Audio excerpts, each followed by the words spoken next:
तो दोस्तों आप देख सकते हो यहाँ पे अंबरसरी लाल शाबदर कबूतर हमारे अजीत भाई के, जो कि कमलापुर में रहते हैं।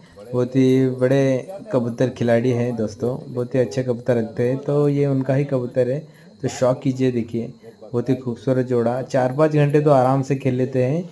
और ये जो नर है दोस्तों, क्या कहने नर का, बहुत ही ज़बरदस्त उड़ान, बहुत ही हाई फ्लायर कबूतर है। तो वही आज दिखाएंगे। हम आए थे अजीत भाई के घर, जो कि कमलापुर में रहते हैं। तालुका है कमलापुर और जिला बनता है गुलबर्गा, कर्नाटक में है हम।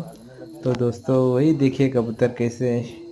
शौक कीजिए और कमेंट करके बताइए हमारे अजीत भाई के कबूतर आपको कैसे लगे।